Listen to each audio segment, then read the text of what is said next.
हिंदी में यूपीएससी की तैयारी से संबंधित प्रोग्राम्स को देखने के लिए सब्सक्राइब करें स्टडी IQIAS हिंदी।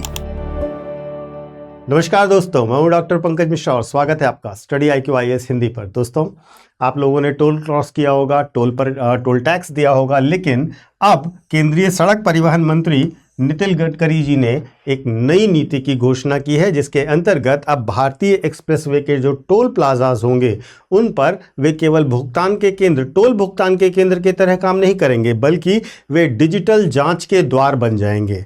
यानी कि आपका RC कंप्लीट है कि नहीं है, बीमा है नहीं है, PUC या परमिट अधूरा तो नहीं है, इस सब पर अगर आपकी कोई कमी पाई जाएगी तो टोल प्लाजा पर ई-चालान ही तुरंत जारी कर दिया जाएगा। कैसे होगा ये, क्या सिस्टम होगा, कैसे ये शुरू करने जा रहे हैं और इससे क्या संभावित लाभ और चुनौतियां होंगी, इन सब पर चर्चा करते हैं। चर्चा शुरू करने से पहले मैं आपको अपने सोशल मीडिया हैंडल्स बता देता हूं।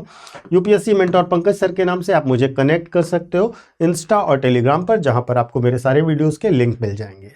देखिए, अभी तक क्या होता था, अभी तक टोल प्लाजा पर आप टोल टैक्स देते थे और वाहन की जांच मैनुअल, अनियमित और असंगत हुआ करती थी, जिससे अधिकांश वाहन जो होते थे बिना किसी दस्तावेज के सत्यापन के टोल क्रॉस कर जाया करते थे। लेकिन अब क्या होगा, अब फास्टैग, CCTV कैमरे और वाहन जो डेटाबेस है उसके एकीकरण के द्वारा वाहन की नंबर प्लेट को स्कैन किया जाएगा, दस्तावेजों की स्वचालित जांच होगी और गड़बड़ी पाए जाने पर तुरंत ही आपका ई-चालान कर दिया जाएगा।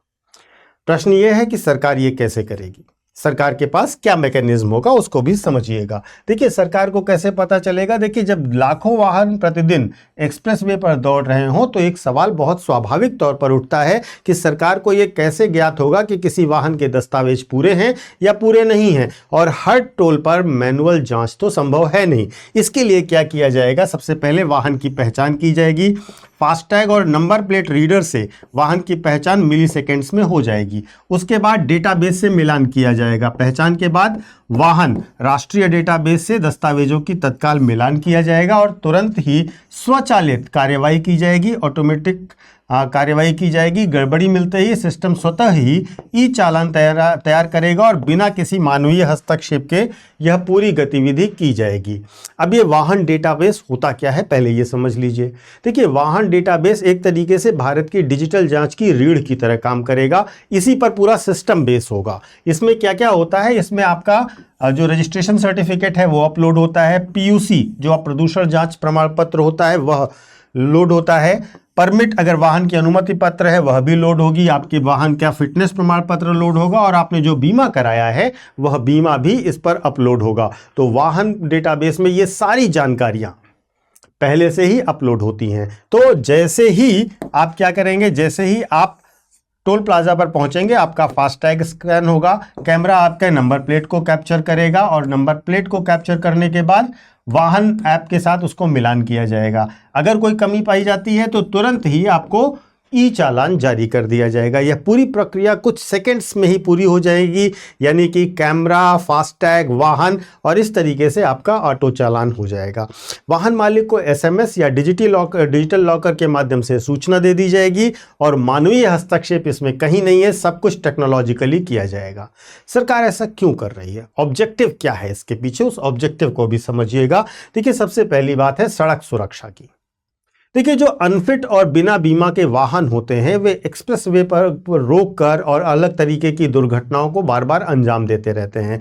हर साल अगर आप देखें तो भारत में 1.5 लाख से अधिक मौतें सड़क दुर्घटनाओं पर होती हैं। तो सड़क सुरक्षा एक बड़ा प्राइमरी ऑब्जेक्टिव है इस इनिशिएटिव का। दूसरा, डिजिटल पारदर्शिता। देखिए, मैनुअल जांच में भ्रष्टाचार होता है, आप भी जानते हैं। डॉक्यूमेंट्स वेरिफिकेशन करते हैं लोग, जो अधिकारी लोग, वे किस तरीके से पैसे कमीशन के तौर पर लेते हैं।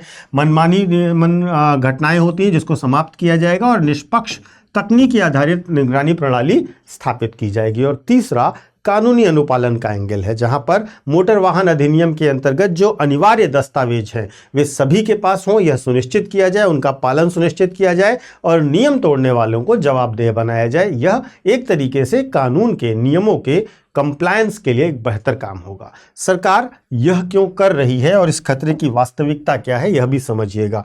देखिए, भारतीय एक्सप्रेसवे पर हाई स्पीड यातायात में नॉन कंप्लायंट व्हीकल्स की अगर हम बात करें तो ये हाई रिस्क हैं और इसमें बिना वैध बीमे के वाहन दुर्घटना में पीड़ित को मुआवजा भी नहीं मिल सकता और अनफिट वाहन किसी भी समय ब्रेकडाउन या दुर्घटना का कारण बन सकता है। तो आप देखेंगे तो 2023 में एक्सप्रेस वे पर 18,000 से ज़्यादा दुर्घटनाएं होती हैं। 40% से अधिक वाहनों का पीयूसी समय पर रिन्यू नहीं कराया गया है, यह भी एक बड़ा मुद्दा है और लाखों वाहन बिना वैध बीमे के सड़क पर दौड़ रहे हैं। तो सरकार का लक्ष्य क्या है कि 2030 तक सरकार ये चाहती है कि सड़क दुर्घटनाओं में 50% की कमी की जाए। संयुक्त राष्ट्र का यह लक्ष्य है और इसी के अनुरूप भारत सरकार ने अपने लक्ष्य तय किए हैं और इसी के लिए हर एक चीज को अपडेट किया जाता है। अब महत्वपूर्ण यह है कि आपने इतना बेहतर कदम तो उठाया, लेकिन इसमें चिंताएं भी हैं, इसमें जोखिम भी हैं। जैसे कि ये सबसे पहला जोखिम यह है कि गलत चालान हो सकता है। नंबर प्लेट पहचान में अगर तकनीकी त्रुटि होगी तो गलत वाहन मालिक को चालान मिल जाएगा। क्लोन नंबर प्लेट वाले वाहन के मामलों में निर्दोष नागरिक भी फंस सकते हैं और इसी प्रकार वाहन डेटा की गलतियां भी हो सकती हैं। यदि वाहन डेटाबेस में दस्तावेज अपडेट ना हो तो, जो कि अक्सर होता है, तो वह दस्तावेज होने के बावजूद भी चालान कट जाएगा और ग्रामीण क्षेत्रों में डेटा अपडेट प्रक्रिया बहुत ही धीमी है भारत में। और तीसरा, नोटिस न मिलने का भी खतरा है। पुराना मोबाइल नंबर हो, गलत पता हो और चालान की सूचना कभी मिली ही ना हो तो बाद में नोटिस मिलने पर स्थिति बहुत जटिल हो सकती है। तो ये जो प्रोसीजरल प्रॉब्लम्स हैं, यह जो प्रक्रियागत समस्याएं हैं, यह इसके साथ एसोसिएटेड हैं। साथ में एक बड़ा मुद्दा जो आता है वह है गोपनीयता का, प्राइवेसी और सुरक्षा का मामला, जो कि वास्तव में एक संवैधानिक प्रश्न भी है, इसके साथ जुड़ता है। देखिए, सुविधा का पक्ष तो यह है कि भ्रष्टाचार पर लगाम लगेगी, नियम पालन की संस्कृति बनेगी, दुर्घटना जांच में मदद मिलेगी और डेटा आधारित नीति निर्माण होगा। लेकिन प्राइवेसी की बात करिए, हर यात्रा की डिजिटल निगरानी होगी।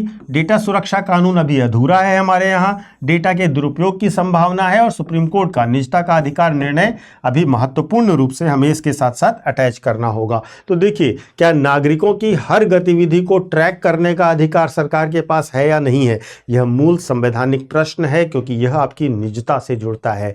अब यह तो स्थितियां हो गई जो आज तक हैं। अगर हम as a person, as a नागरिक, as a traveller, as a आमजन यह देखना चाहे कि हमें क्या करना चाहिए, तो अगर ई चालान जैसी स्थितियां आती हैं तो हमें उससे बचने के लिए चार चीज़ों को बहुत आसानी से अपना लेना चाहिए। पहली बात, वाहन पर आप अपने दस्तावेज की जांच कर सकते हैं। कैसे?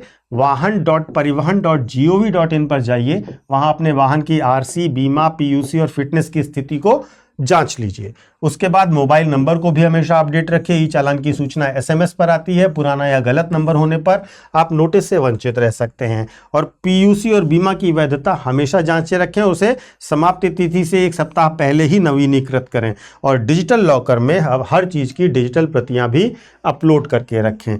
गलत चालान होने पर अपील करें, जिसमें e-चालान.परिवहन.gov.in पर जाकर के आप अपील कर सकते हैं। साक्ष्य संलग्न करें और गलत चालान पर 30 दिन का समय होता है और 30 दिनों में ये निरस्त किए जाते हैं। तो ये 4 चीज़ें आपके लिए बेहतर मददगार होंगी अगर आप ई चालान जैसी समस्याओं से फंसते हैं। एक और चीज़, इसमें पॉलिसीगत जो सुझाव है वह भी महत्वपूर्ण है। सबसे पहले सरकार को इसमें ग्रेस पीरियड की व्यवस्था करनी चाहिए। नई नीति लागू होते समय 90 दिन का ग्रेस पीरियड होना चाहिए। नागरिकों को दस्तावेज अपडेट करने का उचित अवसर मिलना चाहिए और पहली बार उल्लंघन पर केवल चेतावनी दी जानी चाहिए।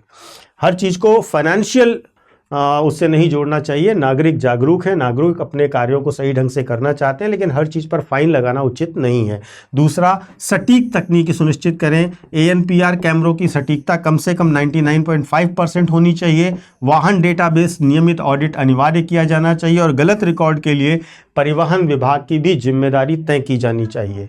और इसके साथ एक त्वरित अपील तंत्र होना चाहिए। अपील का निस्तारण 15 दिनों में अनिवार्य होना चाहिए। ऑनलाइन पोर्टल हिंदी व 22 भाषाओं में भी हो और निःशुल्क कानूनी सहायता भी उपलब्ध कराई जानी चाहिए उनके लिए जो गरीब नागरिक हैं। देखिए, ये एक बहुत अच्छा और बहुत बेहतर कदम तो है, लेकिन इसकी जो चुनौतियां हैं, जो इसमें बेहतर किया जा सकता है, उसको जानना आपके लिए भी महत्वपूर्ण है। आपको क्या करना है यह भी मैंने बताया। देखिए, एक प्रकार से अगर आप देखें तो यह भारत के डिजिटलीकरण और डिजिटल गवर्नेंस, जिसे हम ई गवर्नेंस कहते हैं, उसका एक अगला स्टेप है। और वास्तव में तकनीकी तभी तक न्याय संगत होती है जब वह नागरिकों के अधिकारों की रक्षा करे, राजस्व बढ़ाना ही केवल उसका ऑब्जेक्टिव ना हो। ई चालान प्रणाली भारत के डिजिटल गवर्नेंस की दिशा में एक ऐतिहासिक कदम है। यह सिद्ध करती है कि तकनीकी भ्रष्टाचार को खत्म कर सकती है, एटलीस्ट बहुत कम कर सकती है।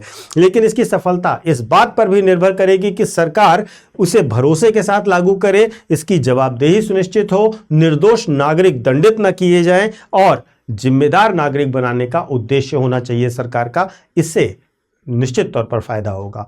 अब अंत में आपकी राय बहुत महत्वपूर्ण है। आपकी क्या राय है कि टोल पर ई चालान की नीति सही है या नहीं सही है? अगर आप मानते हैं बिल्कुल सही है तो अवश्य बताइए, क्योंकि डिजिटल जवाबदेही इससे बढ़ेगी, सड़क सुरक्षा, कानून अनुपालन बेहतर होगा। लेकिन अगर आपको लगता है कि सुधार होना चाहिए लेकिन इसे लागू करना चाहिए, जैसे कि ग्रेस पीरियड की बात या सटीकता की बात, अपील तंत्र की बात, इन सब के बाद इसे लागू किया जाना चाहिए। आपको लगता है कि इसे लागू नहीं किया जाना चाहिए क्योंकि तकनीकी, डेटा, जागरूकता यह सब अभी भारत में पर्याप्त है नहीं, और पहले इंफ्रास्ट्रक्चर तैयार होना चाहिए, लोगों में जागरूकता होनी चाहिए, तब इस प्रकार की तकनीकियाँ लाई जानी चाहिए। आप अपने विचार कमेंट करके अवश्य बताइएगा, क्योंकि आपके कमेंट्स महत्वपूर्ण हैं और बहुत ही मददगार होते हैं। हमें अपने इनपुट्स प्राप्त होते हैं और नीति निर्धारकों को भी इसके बारे में जानकारी मिलती है कि आमजन क्या सोचते हैं। तो इसके बाद एक छोटा सा अनाउंसमेंट उन बच्चों के लिए जो स्टडी IQ IAS से जुड़ना चाहते हैं, IAS या IPS बनना चाहते हैं, UPSC की तैयारी करना चाहते हैं। अगर आपका लक्ष्य 2027 या 2028 है तो आप हमारे साथ स्टडी IQ के बैचेस में, प्रतिज्ञा बैचेस में जुड़ सकते हैं। खास बात यह है कि प्रतिज्ञा बैचेस या हमारे जो बैचेस हैं वो P2I बैचेस होते हैं, यानी कि प्रीलिम्स टू इंटरव्यू आपकी पूरी तैयारी कराई जाती है। शुरुआत में आपको 18 बुक का सेट दिया जाता है, रेगुलर क्लासेस दी जाती हैं, mentorship, writing practice, test series, hand written notes, ये सब आपको दिया जाता है। और सबसे मज़ेदार और महत्वपूर्ण चीज़, इसमें कई सारे रेजिडेंशियल प्रोग्राम्स भी आपको दिए जाते हैं जो कि फ्री ऑफ कॉस्ट होते हैं, और इंटरव्यू गाइडेंस प्रोग्राम भी इंक्लूडेड होता है। तो आप हमारे इन कोर्सेज़ की डिटेल को एक बार विजिट करके देखिए। ऐप पर देख सकते हैं, आप हमारे वेबसाइट पर देख सकते हैं, और साथ ही साथ डिस्क्रिप्शन बॉक्स में इसका लिंक भी आपको मिल जाएगा। तो आप इसके डिटेल्स को देखिए और जल्द से जल्द ज्वाइन कीजिए। 26 फरवरी से हमारा फरवरी का मॉर्निंग बैच शुरू हो रहा है और इस मॉर्निंग बैच में आपको रेगुलर क्लासेस इसी प्रकार से दी जाएंगी। तो जल्द से जल्द ज्वाइन कीजिए। और एक बात ध्यान रखिएगा कि अगर आपको हमारे कोर्सेज में बेहतर डिस्काउंट भी चाहिए फीस में, तो यह डिस्काउंट आपको कब मिल सकता है? जब आप PK लाइव कोड का इस्तेमाल करेंगे। तो PK लाइव कोड का इस्तेमाल कीजिएगा तो आपको अच्छा डिस्काउंट भी मिल जाएगा, कम फीस में आपको पूरा कोर्स मिल जाएगा। देर मत कीजिए, जल्द से जल्द जुड़िए। Thank you so much. Hindi में UPSC की तैयारी से संबंधित प्रोग्राम्स को देखने के लिए सब्सक्राइब करें स्टडी IQ IAS हिंदी।